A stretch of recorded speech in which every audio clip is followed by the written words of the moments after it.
যখন কোলাকুলি করি মনে হচ্ছে আল্লামা সাঈদীর ঘ্রাণ পাই। কিন্তু অবাক করা বিষয় হচ্ছে আমরা আজও জানি না আমাদের আল্লামার মৃত্যু কি স্বাভাবিক হয়েছে নাকি এটা পরিকল্পিত মেডিকেল কিলিং ছিল। এই রিপোর্ট গণমানুষের কাছে প্রচার করে জানাতে হবে। এই দাবির সাথে কি সবাই আপনারা একমত?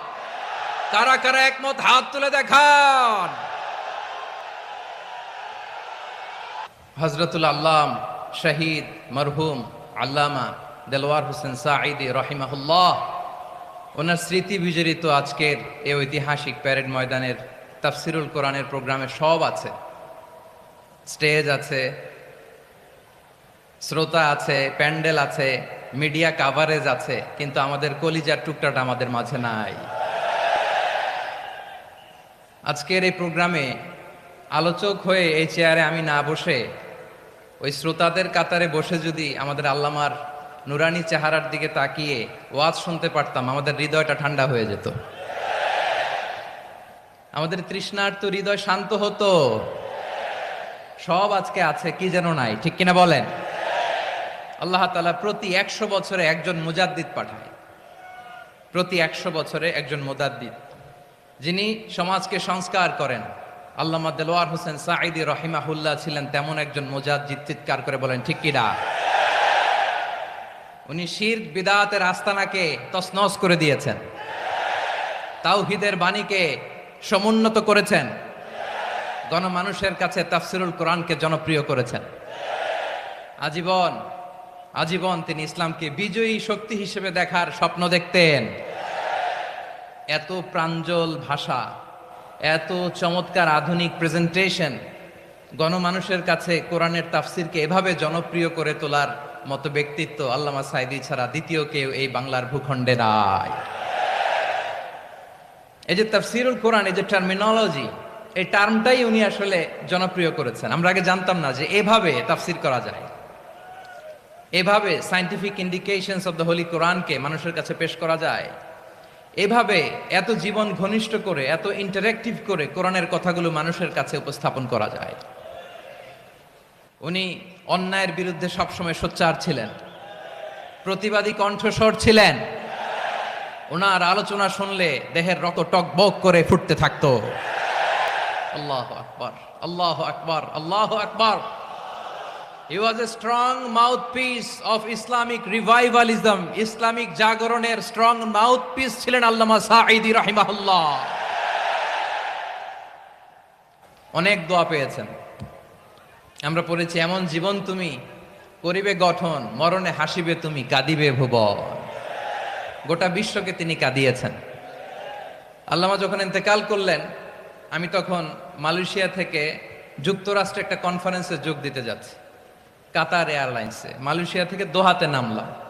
দোহায় যখন আমার ট্রানজিট, তখন শুনতে পেলাম যে আল্লামা বিদায় নিয়েছেন।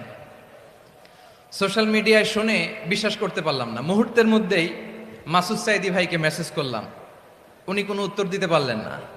মাসুদ ভাইয়ের সাথে যখন কোলাকুলি করি, আমাদের শামীম ভাইয়ের সাথে যখন কোলাকুলি করি, মনে হচ্ছে আল্লামা সাঈদীর ঘ্রাণ পাই।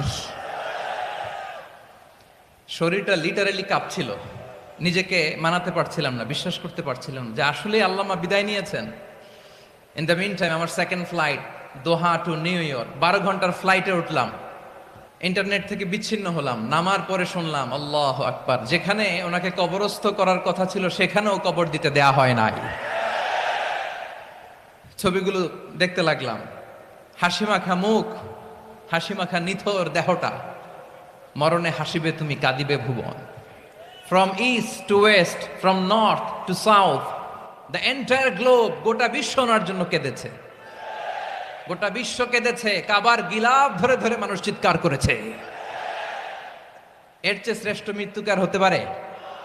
আমাদের আল্লামার আর কি পাওয়ার ছিল বলেন? আর কি পাওয়ার ছিল? কুল্লু নাফসিন যায়িকাতুল মাউত, যারাই দুনিয়াতে আসবে তারা ইন্তেকাল করবে, এটা আমরা মেনে নেই, এটা আমরা জানি। কিন্তু অবাক করা বিষয় হচ্ছে আমরা আজও জানি না আমাদের আল্লামার মৃত্যু কি স্বাভাবিক হয়েছে নাকি এটা পরিকল্পিত মেডিকেল কিলিং ছিল। এটা যে পরিকল্পিত মেডিকেল কিলিং ছিল, এটা ধারণা করার পেছনে অনেক কারণ আছে। তিনি আধিপত্যবাদের বিরুদ্ধে সোচ্চার ছিলেন, ফ্যাসিবাদের বিরুদ্ধে সোচ্চার ছিলেন, রাজনৈতিক প্রতিহিংসার শিকার ছিলেন। এজন্য এটা মেডিকেল কিলিং হতে পারে এ ধারণা আমরা করতেই পারি। আওয়াজ করে বলেন ঠিক কিনা? যেই সময়টা আমরা কাটাচ্ছি, এত সুন্দর সময় বাংলাদেশ আর পাবে না। আমাদের জন্মের পর থেকে এরকম চমৎকার সময় আমরা পাই নাই। এটাই আসল সময়।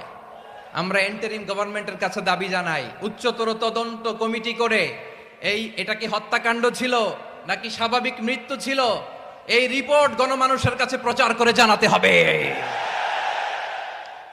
এই দাবির সাথে কি সবাই আপনারা একমত?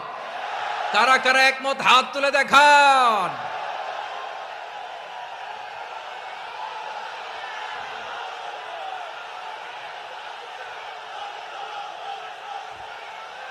আমার প্রিয় ভাইয়েরা, প্রিয় চট্টলাবাসী, আল্লাহ তাআলা তার এই মুখলেস গোলামকে তার জান্নাতুল ফেরদাউসের মেহমান হিসেবে কবুল করুক, তার জীবনের সকল খেদমাগুলোকে কবুল করুক, জান্নাতুল ফেরদাউসের আলা মাকামে তাকে মেহমান হিসেবে কবুল করুক।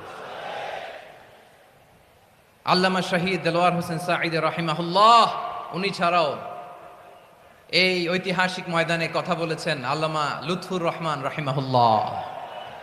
চলে গিয়েছেন আমাদেরকে ছেড়ে। তিনি বলতেন, ইনশাআল্লাহ মিজান আবার আসবে।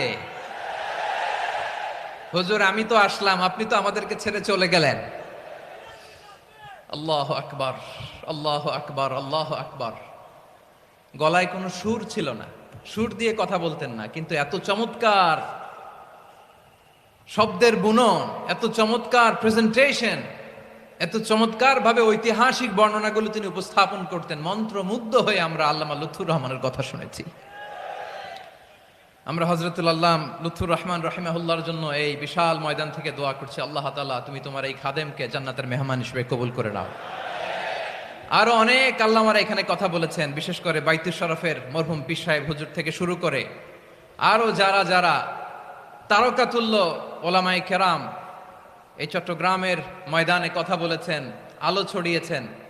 আমরা এই লক্ষ লক্ষ তাওহীদি জনতাকে নিয়ে তাদের জন্য দোয়া করছি, আল্লাহ তাআলা ওনাদের জীবনের সকল ভুল ত্রুটি ক্ষমা করে দিয়ে তাদেরকে জান্নাতুল ফেরদাউসের মেহমান বানিয়ে নিক। আমরা এই ঐতিহাসিক প্যারেড ময়দানের প্রোগ্রাম থেকে স্মরণ করতে চাই 24-এর ছাত্র নাগরিক অভ্যুত্থানে আমার যে সমস্ত ছাত্র নাগরিক ভাইয়েরা দেহের তাজা রক্ত বিলি দিয়ে নতুন বাংলাদেশ আমাদেরকে উপহার দিয়েছে। বিশেষ করে আপনাদের এই চট্টগ্রামের শহীদ ফয়সাল, শহীদ ওয়াসিম সহ সকল শহীদকে আল্লাহ তাআলা কবুল করুক। আমরা সবাই পড়ি আমিন। প্রিয় ভাইয়েরা, আমি নগণ্য একজন কোরআনের ছাত্র, এত বিশাল মঞ্চে এত বড় প্ল্যাটফর্মে কথা বলা আমার জন্য সাজে না। তারপরও আমাদের মুরব্বীরা আমাদের ডানে বায়ে বসে আছেন, ওনাদের আদেশ ক্রমে, ওনাদের অনুমতি ক্রমে কিছু কথা আজকের এই ঐতিহাসিক প্রোগ্রামে আপনাদের সামনে উপস্থাপন করার চেষ্টা করব। ওমা তৌফিক ইল্লা বিল্লাহ। প্রিয় ভাইয়েরা, 5 দিন ব্যাপী এই তাফসিরুল কোরআনের প্রোগ্রামে অনেক ওলামা হযরত কথা বলেছেন।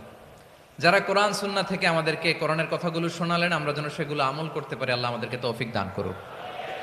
শুরুতে আমাদের নিয়তটাকে খালেস করে নেওয়া দরকার। এই যে গ্যাদারিং, এই যে হিউজ শোডাউন, এগুলো যদি আমাদের নিজেদেরকে পরিবর্তন না করে তাহলে এতে কোনো লাভ নাই। জোরে বলেন ঠিক কিনা?